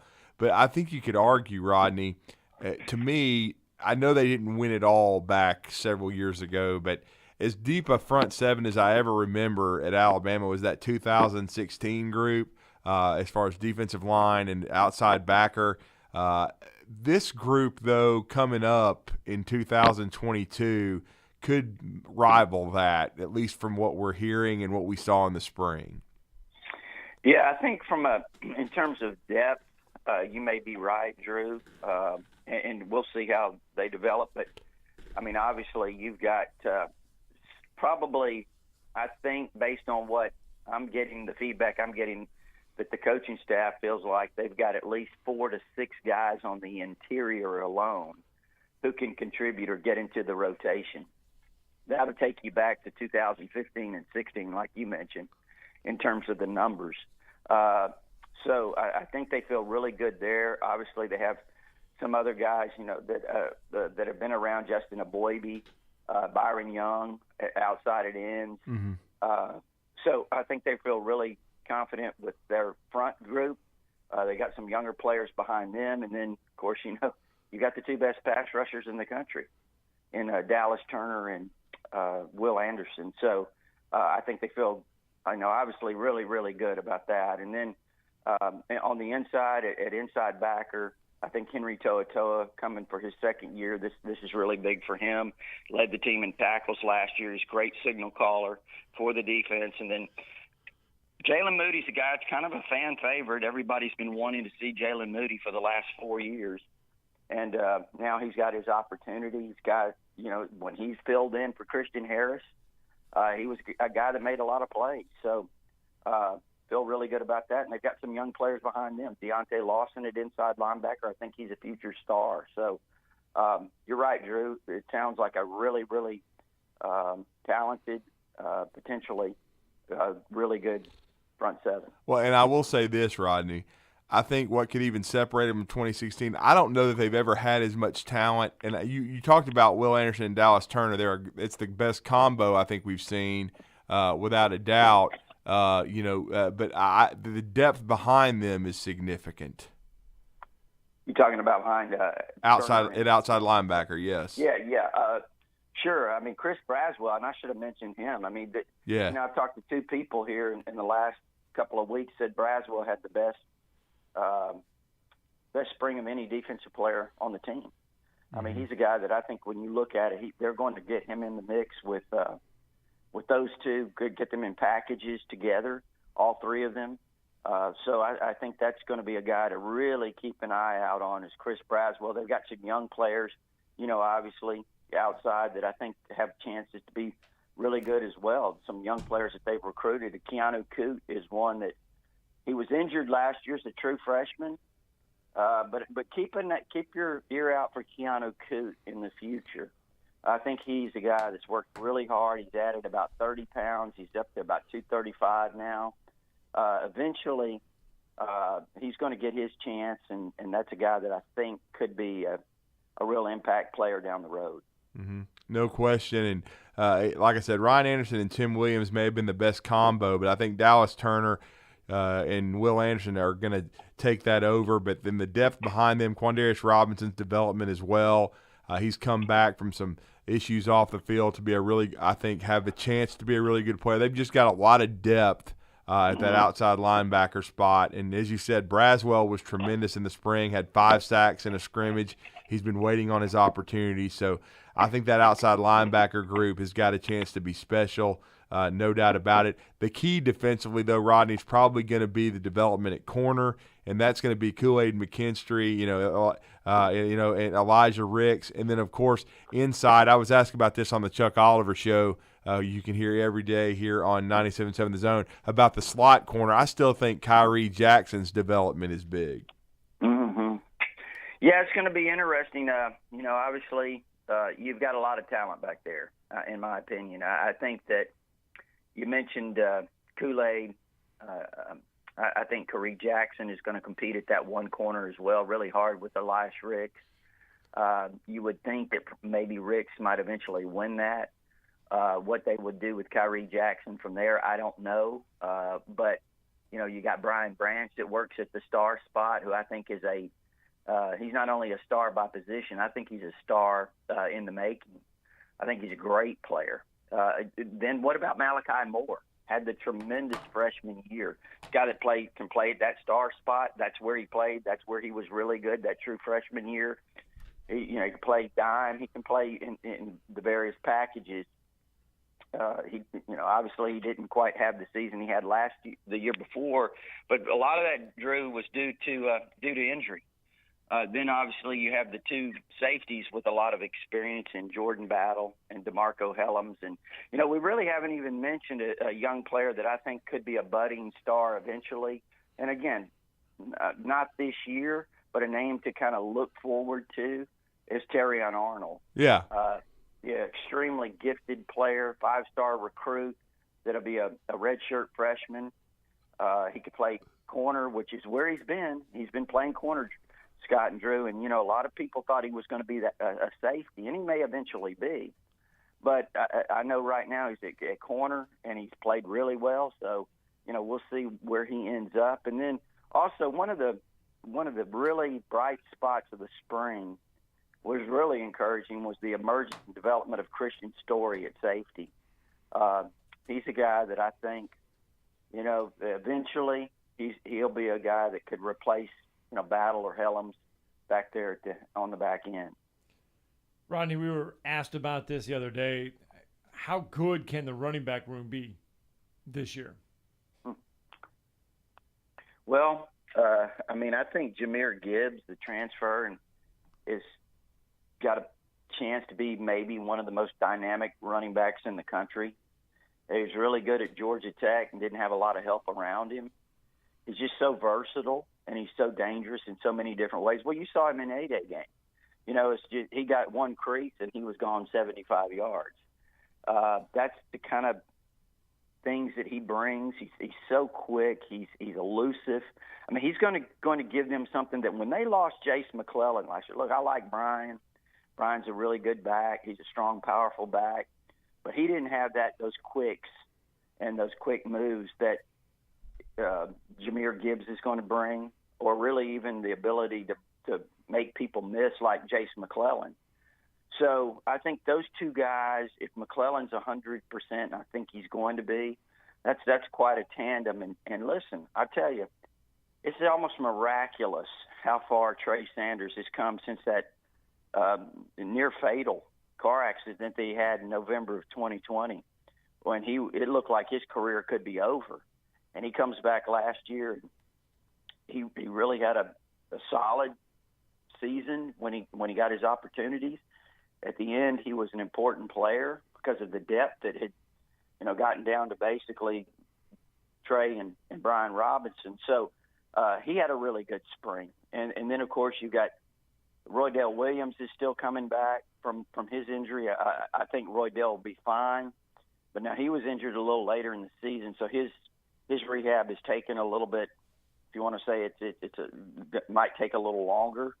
And then also Jamarian Miller, the true freshman out of Tyler, Texas, who we saw in the spring. He was a really highly recruited player, originally committed to Texas, and he was very impressive. So, I rattled off, 5 names there, and I think, they have a chance. But here's the key, and you guys know this, Scott and Drew, the injury situation at running back. I mean, how many times have we seen Alabama have a full deck, and you're thinking, well, they're loaded. How are they going to get the ball to everybody? Yeah. And then you get down to the Mississippi State game in November, and they got one guy standing. So that's kind of the way it is. Hopefully this group can stay healthy. And, Rodney, the last few minutes here, just recruiting really quickly, to go back to that. One feature that you have, we talked about the camp starting, and guys can come and work in front of the Tide staff and impress them. With Henry To'oTo'o going to move on after this year, Moody as well. They're definitely looking at inside backers, especially to bring in. And there's a junior college player that in the last few days they're creating a lot of buzz, who had a great camp at Alabama. Right. Justin Jefferson out of Pearl River Community College down in Poplarville, Mississippi. I actually talked to his coach yesterday, Seth Smith. We had a story on him. I know there's been a lot of people talking about him. We actually spoke with his coach yesterday. And I would say that Alabama's in great position with him. He's going to take more visits. He's got Texas A&M coming up. I know he plans to visit Florida, both those schools this month as well. So he may also take a visit to Oregon. USC's offered him, Texas A&M, Texas. Several of the top programs around the country have offered him. And, the thing is, Drew and Scott, here's the crazy thing. With this transfer portal, we don't hear as much about JUCO players anymore. That's true. So, when they get on the radar, that they must be really, really top-notch players. So, talking to Coach Smith yesterday down there at Pearl River, he just said, listen, he's got bizarre speed. And he said they consistently time him. He's 6'2", maybe just a shade under 6'2", about 220, 218, 220. And they clock him consistently in the high 4.3s, low 4.4s. Just say he's a freak athlete, makes plays all over the field. And I know that he had a great time at Alabama, great camp, but also his mother was there. They kind of took the visit, so to speak, the tour, and learned more about the program, and they were blown away. So it's going to be tough, I think, for anyone to maybe edge out Alabama for him, but we'll see. Again, that's what recruiting is. You know how these things go. But I think he may make a decision sometime this summer. Yeah, no doubt. And then the final thing to ask is you referenced it with some of the offensive linemen, with Proctor, the young man from IMG Academy. But it's a big official visit weekend for Alabama coming up. Arch Manning coming in to highlight it along with Eli Holstein. But talk about the recruiting weekend coming up. Well, I tell you, this Arch Manning thing has been a real thing to follow, hasn't it? I mean, everywhere he goes. And it's not about Arch in terms of he's not creating any drama himself. They've handled it extremely well. It's just the media, the coverage around it, all of this. Everybody wants to know what's going on with Arch. But he is going to be here in Tuscaloosa for this visit. I think it's his 4th time here. So it'll be real interesting. Listen, I said this, Scott and Drew, I don't know how you guys feel. But if you're just Arch Manning and you're weighing all the options, and I don't know everything that's important to them, but you look at his other probable top 2s are Texas and Georgia.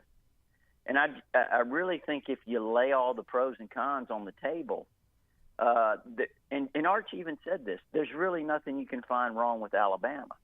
You look at Texas, I think they have a lot to prove. I mean, Sark went 5-7.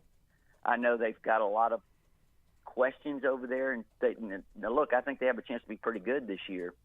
But there's some things there that I think people are already questioning at Texas. So I think it's a big year for them, and I think before Arch would commit to them, he wants to make sure everything's going in the right direction. And Georgia, listen, to me, they haven't really handled their quarterbacks well. I think that, and I say that, I mean, obviously, I think Stetson Bennett did a nice job, but you got 4 and 5-star quarterbacks that have not had success there. Their offense has been limited because they have had a walk-on quarterback. That's what Stetson Bennett is. And again, did a really nice job, and he's not a bad player. But it's the development of these guys with talent to play in the NFL that I think has been lacking. I think their offensive system really doesn't try to highlight the quarterbacks and the receivers. You know, Kirby really wants to grind it out. That's what he prefers to do. And I think that if you're Arch Manning, you have to look at that. Yeah, no doubt about it. Going to be a big weekend, as Rodney said. A lot of Richard Young also going to be coming in, one of the top running backs in the country at the University of Alabama. So we'll be watching that closely. Well, Rodney, we appreciate it. A lot of conversation, a lot of Alabama football buzz coming out. Let everybody know how to follow you guys on TiderInsider.com. Yeah, TiderInsider.com. It's only $48 a year. You can get instant access with your credit card, or if you prefer, there is an address there to send a check, and it gives you all our premium information. But also our All Sports Forum, which is our community of Alabama fans. Constant flow of discussion and information, of course, a lot of opinions as well, right there on TiderInsider.com. Thank you, Rodney. We appreciate it, man. Okay, Scott and Drew, take care. Let's get a break in. When we come back, Jason Caldwell will join the show. We're going to talk a little baseball.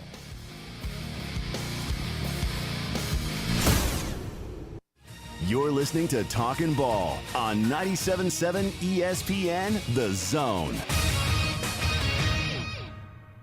Whoa, Greg's up. He's never up this early. Hey, guys. Okay, so this is called the Bell Breakfast Box from Taco Bell. Oh, thanks. I can read. And that's a coffee. Helps you open your eyes. And that's a breakfast burrito. You can start from either end. You guys always this condescending in the morning? Pretty much. Wake up with the new $5 Bell Breakfast Box, filled with a grande toasted breakfast burrito, hash brown, 2 Cinnabon Delights, and a coffee. At limited participating Taco Bell locations near you during breakfast hours only. Contact local store for prices, hours, and participation, which vary. Tax extra. Drinks excludes freezes. This is Wes Neighbors talking to Chris Haygood of Bob Wallace Appliance. Chris, what sets you apart from other appliance dealerships? Wes, these appliances are going into the most used room in your house, your kitchen. The way we have these appliances displayed, it's easy for you to visualize how they'll look in your home. Wes, what sets us apart is the people. They're well trained. In fact, they live and breathe these appliances. And if you need service, you'll really appreciate our parts department. Contact Bob Wallace Appliance at 256-533-2121. Did you know that your car, truck, or SUV may be worth over 30 or 40% more than it was last year? It's true. Bobby White back again for Woody Anderson Ford, and we'd love your trade-in for a personalized custom factory order on a 2022 Explorer, Expedition, Ranger, or F1. We interrupt this message to announce our $1,000 appreciation cash reward. Attention all active military, reservists, retirees, and all veterans, plus first responders, police, fire department, EMTs, and medical professionals. In appreciation for making Huntsville the great city it is, you'll receive a $1,000 exclusive reward in addition to any public offers on most all 22 Fords. So please come see us today. Our Ford Gold certified or low mileage, gently used vehicles with great warranties. At Woody Anderson Ford, whether it's a new order or a pre-owned, we promise to always do the right thing. Corner of Jordan and Sparkman, hope to see you soon. Do you want bad internet or good internet? Because WOW has good internet. Internet 100 is extra reliable, super fast, and just $24.99 a month. Plus, learn how to get a year of HBO Max included at wowway.com. Wow. Limited to new internet customers with auto-pay and paperless billing. Subject to change. Terms apply. A wreck on the Parkway southbound near Mountain Gap. They should be getting close to being ready to clear that one. That one was a no injury. And we've been having problems with the traffic signal this morning at 4 Mile Post in Whitesburg. Watch that one. It may be back online, but they could have additional problems with it. Everything else looks pretty good this morning. Traffic level heavy. We've got a lot of folks in last-minute dash mode. Dr. Sandman has the Somnodent, a safe, insurance-approved alternative for snoring and sleep apnea. Dr. Randall Sandlin, 350-CARE. Captain Nick in the North Parkway, Popeye Skywatch Traffic Center. Online at 977ESPN.com. Stream them online. Call in. It's an important job, and it's an vital organization. Tweet in and join in. We are 97.7 ESPN The Zone. This is Chuck Oliver. Listen to me coming up at noon today. Now, back to Talkin' Ball with Scott Tyson and Drew DeArmond on 97.7 ESPN The Zone. All right, welcome back. Talking Ball, 97.7 ESPN The Zone. So we talked yesterday about the 5 SEC teams getting into the Super Regionals and all that fun stuff.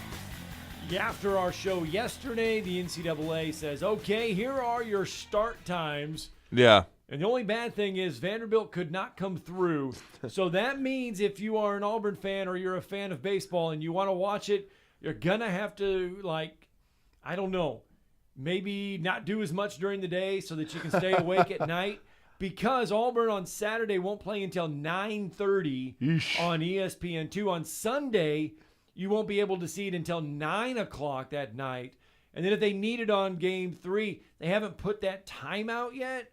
But because they're traveling to Corvallis, you got to stay up a little bit. Got to burn that midnight oil if you want to watch the Auburn Tigers play against Oregon State on Friday and Saturday and Sunday.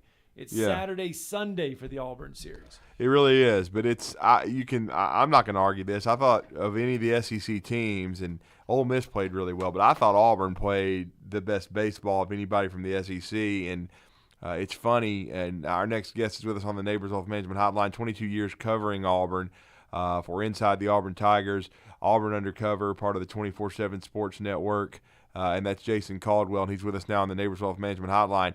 They played as good a fundamental baseball, and really just from the standpoint of swinging the bats, and then it helped the pitching out tremendously as well. But I thought Auburn, and going in, this regional was arguably maybe the toughest on paper because you had UCLA, you had Florida State. Florida State and Auburn always seem to connect in the regionals, but Auburn played such great baseball, and they're on fire right now with Butch Thompson, and then that great coaching staff, Gabe Gross. We know that right now, to me, I know they would have loved to have hosted because that was an electric atmosphere, but they've got a great shot against the number 3 national seed in Corvallis, and Jason Caldwell is going to talk about it with us next. Jason, welcome back. How are you doing, man? I'm good, guys. How about y'all? We're good, and I'm Butch as well as anybody. We haven't had a chance to speak with him this year. We usually try to do that. We love the guy. We love what he's done there, but could he, in his wildest dreams, have drawn up a better performance for Auburn baseball for 3 games that we saw this past really 4 days due to the weather, but how Auburn played inside Plainsman's Park? Yeah, no, it was their best baseball of the year. I mean, they had a sweep of South Carolina earlier this year, but I think when you look at it all the way around, and from a pitching standpoint, they give up a few runs, but when you score 11 in the first inning, and it makes it a little tougher to pitch when you have this huge lead, and that's what they were dealing with. But only 1 error in the 3 games, and it was from a guy who rarely makes one, in Brody Moore. He only made 5 this year. So, all in all, couldn't ask for much more from this team as they get ready to head to Corvallis, Oregon. And, long trip. But it's the team that, Oregon State's a really good baseball team, a great baseball program. But this is an Auburn baseball team that, they played at Texas A&M, they played at LSU, played at Tennessee. They played a tough schedule. Played Oklahoma and Texas Tech early in the year. For them, it's just another weekend. Especially with an experienced group like this. Jason, you were there. I've seen video and I've seen the pictures from this past weekend. But people are still talking about the environment from the regionals. First regionals since 2010 for the Auburn Tigers. First win since '99. How special was it? Yeah, it was different. It really was. And I was here in '99, 2010. Those were good environments. Nothing like this past weekend because of what they've added in the outfield section. Butch Thompson, before the year talks about operation, atmosphere, and they put a fence that you could see through in right center field, chain link kind of fence, and put some picnic tables, things out there, and it became a party atmosphere over the weekend. But outside the stadium, I would guess inside and outside the stadium, probably 5,500 or so, I would think. And they stayed through a rain, a 2-hour delay on a Sunday night. Their first pitch on Sunday night wasn't until 8:10, and got to play 6 innings. But at 8:10, it was completely full on a Sunday night. That's something that's different, and it was different. And so I think it was another step in, building block of a program to get to where you want to be and where you need to be in this league when you start talking about, the Mississippi State and LSU and now Texas A&M and, obviously Ole Miss, the environment those people have now, the one that's been created at Tennessee, it's the next step in trying to compete with those types of programs when you don't have quite the advantages of others. And so it takes all that to be able to compete day in and day out. Well, and we know the impact of Sonny DeShera coming over from Samford, SEC Player of the Year, had a really good regional in his own right. But Brody Moore was MVP. What's been the biggest key for this lineup to become as deep as it is? We know, Butch, you had the video. Butch talked about, the teams have to game plan for Sonny, and it's 2 to 3 hitters in front. But the depth of the lineup right now and the way they're swinging the bats, what's significant? Who has, in your mind, especially in the postseason, has gotten hot and developed that's really made this lineup so potent? Yeah, it is the depth. Getting Cole Foster back was huge for this team. Obviously, he has a monster first game against Southeastern Louisiana, but he's a guy that can make you pay for throwing fastballs in front of Sonny, and I think it's just added to the depth and given the depth to this lineup. But really, at times it was a lineup that struggled a little bit during the year, but the reset button for them that was pushed, following the SEC tournament, it's tough. People don't realize a baseball season, it's hard to get back to fundamentals. You hear it all the time in football. You hear coaches say, and during that off week, really able to get back down to the fundamentals and the finer points of the game. Or during a baseball season, there's not much time for that. There's not much time to do those things when you're playing, 4 or 5 games a week, and you have to take a day off during that week.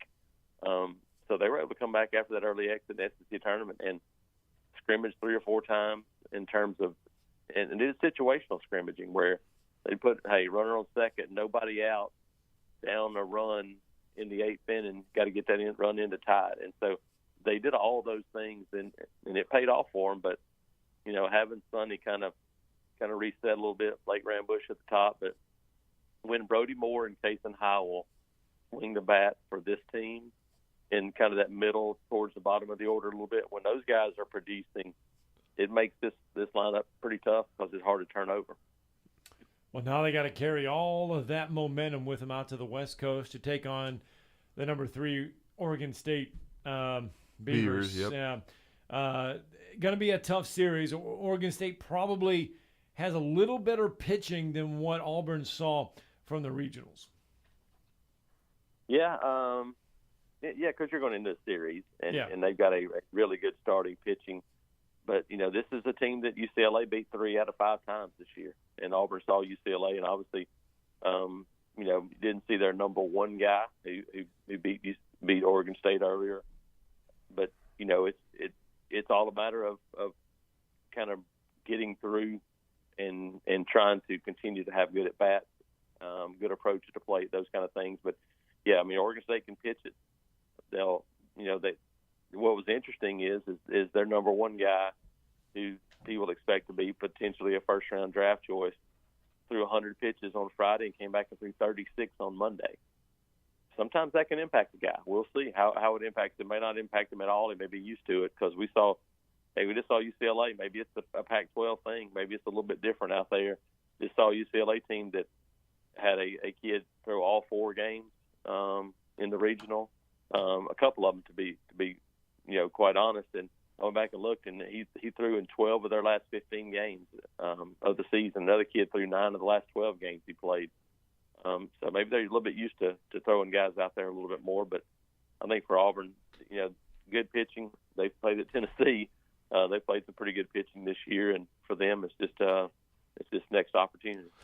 Has enough been made? I know Gonzalez was really good in Game 2, but has enough been made for how well Mason Barnett threw the ball before the rain delay and got Auburn into the 6th inning and the double-digit strikeouts? Because you talked about guys maybe coming on and maybe the Oregon State ace being affected because he had to throw a little bit more. But look at what Barnett did.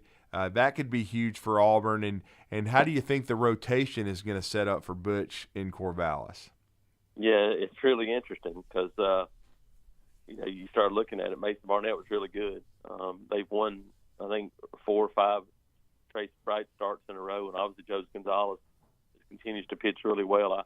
I think something that gets lost a little bit for this Auburn team is Jose Gonzalez had 2 starts stopped short at the end of the year, the Alabama and Kentucky both because of weather. So he had 5 innings, and each one of those didn't pitch in Hoover, and then came back and I thought wasn't quite as sharp as he has been, but he's well rested, and it sets up well for him to be either one of those first 2 games. Not quite sure what they'll do with the other one. It could be Trace Bright, it could be Mason Barnett, but yeah, Mason Barnett I thought was extremely good in settling in after. Gives up a double on the first pitch of the game and doesn't give up another hit in 5 1/3 innings.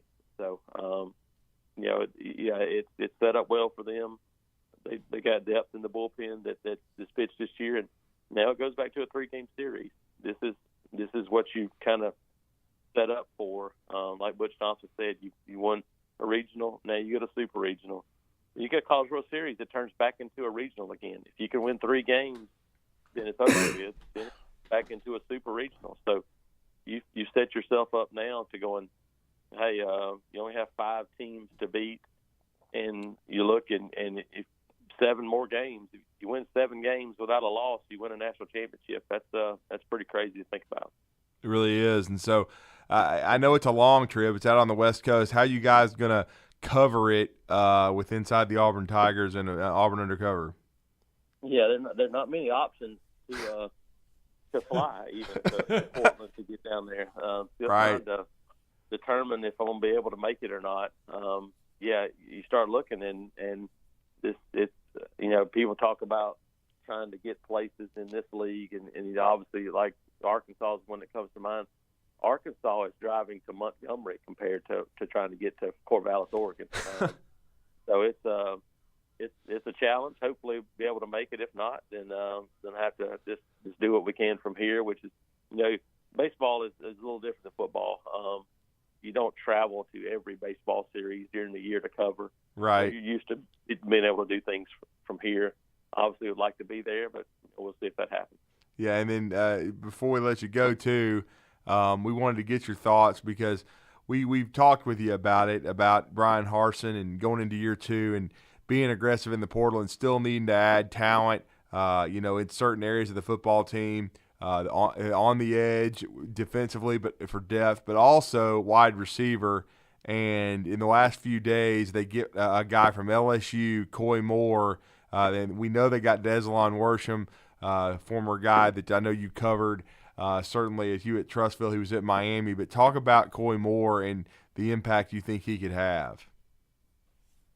Yeah, no, he's a talented player. Obviously, a very confident player. I talked to him the other day, and he said, "Hey, I felt like I was the best receiver, at LSU, and never got that opportunity." And if you are, then that's saying something. Well, he'll get that opportunity at Auburn.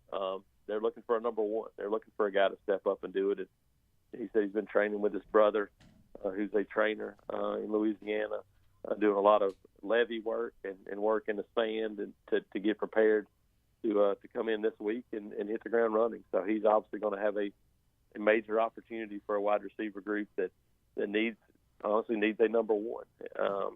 Can he step up and be a number one? Can he learn enough of the offense to kind of take over that role? That's what he's brought in for. We'll see if he's able to do it, but obviously it's an important part, for a team that needs that help. No question about it, and this is going to be a great opportunity for Butch Thompson, Tim Hudson, Gabe Gross, Colin Onamaker, this Auburn baseball team, trying to get to Omaha for the second time during his great tenure at Auburn, and third super regional in 5 years as well, or during his tenure. This is a great accomplishment, and they're playing as good a baseball as we've seen them. And this would be a neat opportunity if they get to Omaha, Jason, because we remember a couple years ago when they got to Omaha, Tanner Burns this wasn't a healthy Auburn baseball team. This team is healthier, so you'd like to see how that might turn out and play out. Yeah, no, this is we were kind of talking about that the other day. When that team made it to Omaha in 2019, it was really kind of on a depleted pitching staff. Right. Tanner Burns wasn't able to go, but just a few innings. You had a couple of guys coming back from Tommy John that had to step up and pitch relief, and Richard Fitz was a true freshman walk-on that was out there kind of having to piece a game together really every weekend. Now, you got the ability to set one up from a pitching standpoint. So, yeah, they're in much better position heading into this super regional. And it took a couple of special outings. Richard Fitz had one, when that team made it. Can they find somebody to have one of those special outings? And that's what it takes to win. And they get one of those in Corvallis, then all you got to do is find a way to win one more, and we'll see if they can do that. Well, we know you guys are going to have full coverage. Let everybody know how to follow you guys, as Auburn is going to be traveling to Corvallis shortly in the next day or so, and we're going to be following Auburn baseball as they try to get back to the pinnacle of college baseball, the Omaha and the College World Series. Yeah, obviously you can check us out at autigers.com, auburnundercover.com, and you can also follow me on Twitter at ICATJason. Thank you, man. Always Thanks, appreciate Jason. it. Thanks, guys. All right, Jason Caldwell with us. All right, let's get that final break in. When we come back, here tomorrow's headlines today.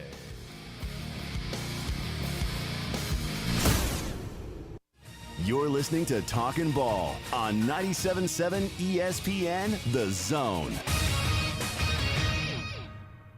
Got a wreck at Highway 20 in Greenbrier. That one's coming in with some northbound blockage, but no report of injury. And we got one southbound on the Parkway at Mountain Gap that should be just about wrapped up, maybe gone already.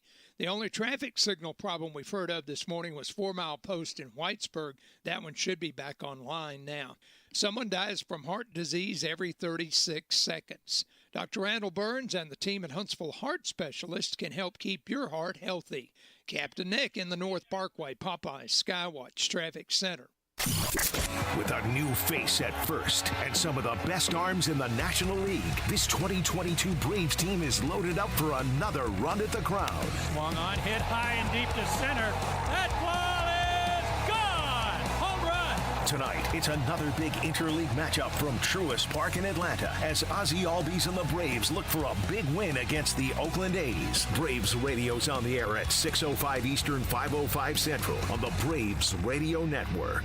Hi, this is Wes Neighbors. I'm here with Sam Fleming with Fleming Roofing and Restoration. Sam, tell the folks about Fleming Roofing and Restoration. Hey Wes, our company Fleming Roofing and Restoration specializes in commercial and residential roofing and repairs.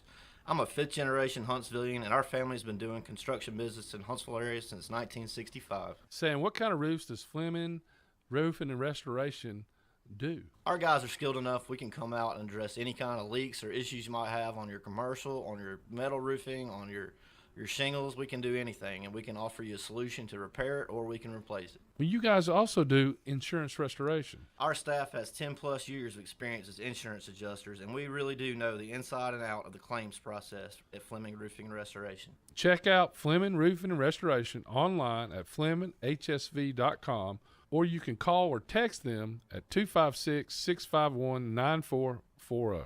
Hey, Wes, we show up. If you need a car, McCurry Motors is ready to put you in a quality vehicle, and in-house financing is available. If you have a job, McCurry Motors will work with you even if you have a bankruptcy, divorce, or bad credit. Visit McCurrySaysYes.com. Every car comes with a warranty, and they report to the credit bureau. With 2 locations, Highway 72 in Athens, call 256-230-0232, or Max Luther Drive in Huntsville. Call 256-713-0575.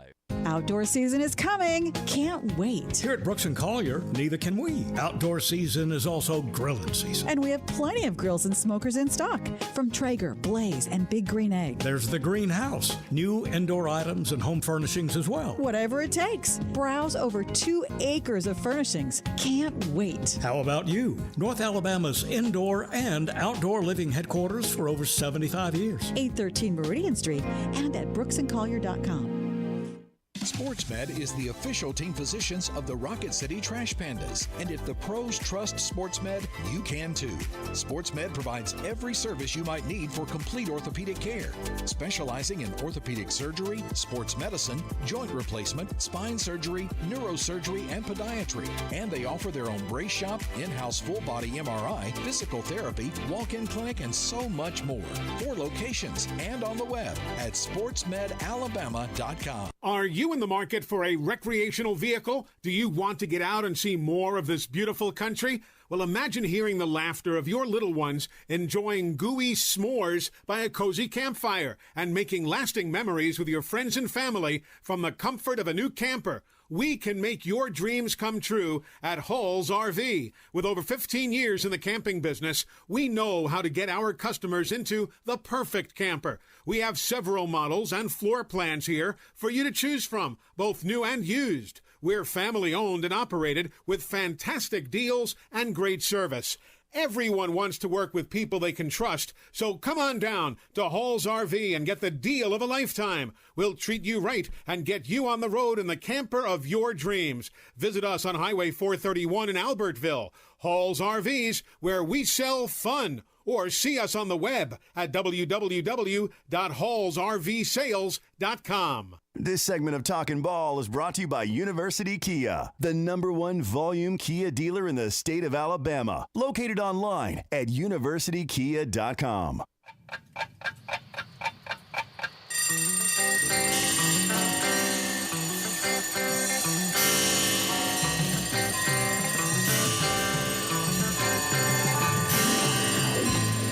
It's time for tomorrow's headlines today with Scott Tyson and Drew DeArmond on 97.7 ESPN The Zone. Hi, welcome back. Talking about 97.7 ESPN The Zone. Next weekend, we get the U.S. Open golf. Yep. Father's Day weekend, we get the U.S. Open golf.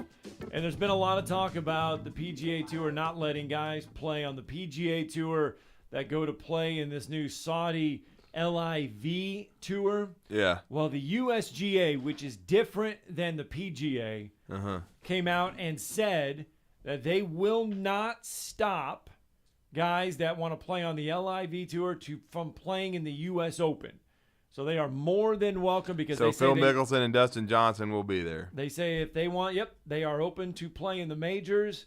And then just a little bit ago, the LIV getting some more big names, Bryson DeChambeau and Patrick Reed. They will not play in this week's event in England in the LIV. In London, yeah. But when it comes to Portland in the United States, when they play in their first June 30th through July 2nd at Pumpkin Ridge outside of Portland, Oregon. Both have been reported. Bryson DeChambeau and Patrick Reed are the latest players now set to join the LIV Golf Invitational Series. Phil Mickelson saying the other day that he has no intentions of withdrawing from the PGA Tour. He plans on playing both. And he plans on doing both. And now we'll see what Bryson DeChambeau and Patrick Reed do it. But this is like AFL, NFL back in the day. Well, the PGA Tour lets guys play on the European Tour, and they have limited, they can play in limited appearances in both. Sergio Garcia. So I don't understand the problem with this. I'm sorry. I know they have a problem with Saudi Arabia as a country or whatever, but yes. I'm sorry, I don't understand the issue, especially if these cats are. And let's be honest, we know what it's about. Phil and Dustin and all these guys, Reed, DeChambeau, it's money. They're getting paid guarantees. Now, Tiger Woods turned it down. Supposedly a nine-figure. Yeah. But again, if guys want to do both, I don't understand the problem with it. All right, and the other headline, the Atlanta Braves get a win last night. Kyle Wright again. There you go. Man. Starting to establish himself. He is he? Just like our other two guys, Graham Ashcraft, 3-0 with the Reds, ERA under 1.5. He got another win last night. And then hopefully, a matter of time, just keep grinding. Our good friend that you talked to last week while I was gone, Brewer Hickling, Kansas City Royals. Hey, Brewer, I don't know. I know you're not listening right now. I know you're asleep because you have the certain he has a routine that you go through to play. He does not. But yes, the Royals gear is on the way, bro. It will be being worn on camera very soon. So the Atlanta Braves get a win last night against the Oakland A's. Hey, don't forget 97.7 ESPN The Zone is your home for the Atlanta Braves. You can hear it tonight, 6:20 first pitch from Truist Park as they wrap up their series with the Oakland Athletics. The New York Mets lost last night, so the Braves do pick up a game on the Mets. So what it's shaping out to be, once again, Braves and Mets. Phillies have won 5 in a row since they fired Joe Girardi. But this NL East right now potentially shaping up to be a Mets-Braves battle throughout the summer. So we'll have to keep an eye on And I want to give a shout-out, too, to some people that we know. They're going into the Limestone County Hall of Fame this weekend. Yes. Coach Danny Anderson, great friend of ours who's been on this show when he was head basketball coach at Hazel Green, DAR, and now Athens. And he and Richard Hendricks put on a great camp. While I was away, they had an outstanding, about 150 kids there. Congratulations to Danny, and congratulations, speaking of Richard Hendricks, his father, Bernard Hendricks, going in the same class. And, of course, the one and only Phillip Rivers. So shout out to all of them. Yeah. Shocking that it's Phillip Rivers, though, is taking this long to get in. Well, I mean, they were probably waiting for him to retire from the NFL, but still. I guess. What those three very, very deserving, those individuals, and all of everybody going in, but those three especially, we wanted to give a shout out to. All right, and I saw this, and this caught my attention. Taco Bell has unveiled its next new delivery or its next new drive-through. Have you seen this? No, I haven't seen it. Okay, it's like a 2-story building. It looks like a bank. Right. And so basically, you can order through the app. You order. It's got one lane that is a traditional drive-through. So you order it like a traditional. And the food comes down like on a conveyor belt, and it comes down, and it comes to a little window, and you open it up. Get me a Mexican pizza, please. Please supply it so I can have one again. And the other 3 lanes are, so if you order from the app, you come in, you scan a QR code, the food comes down on the line. You don't even have to wait for it. It's there, and you just drive off.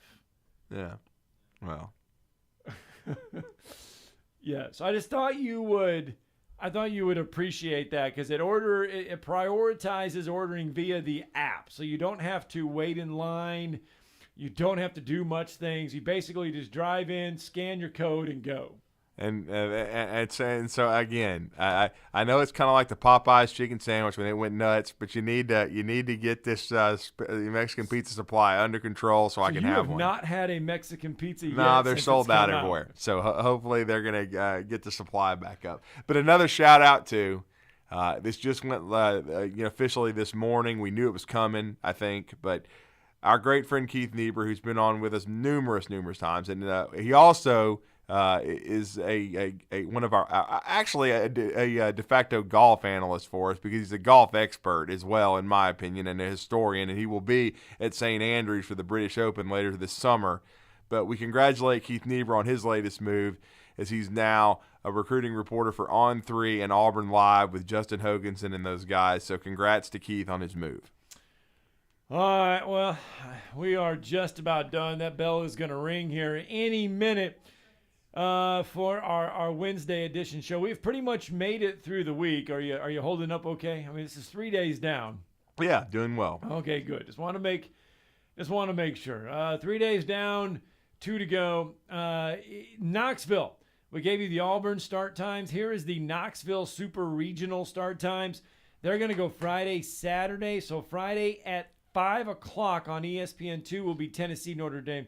Saturday, 1 o'clock, Tennessee, Notre Dame. And then Sunday, if they need that one, it'll be on Sunday. So early games for the Knoxville Super Regional there, just a little bit east of us. A lot of conversation about that. We appreciate Jason Caldwell for breaking down the Auburn baseball trip for the Supers to Corvallis, Oregon, and recapping the huge regional win for them, first since 1999. Also, Rodney Orr talking Alabama football, fall camp storylines coming up, some summer buzz and recruiting.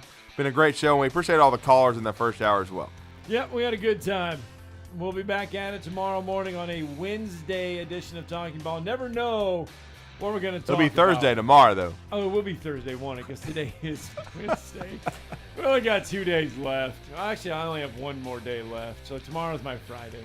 Speaking of Oregon. Yeah, speaking of Oregon. I did tell him, though, Auburn is coming out there while he's coming here. He's disappointed. All right, see you tomorrow.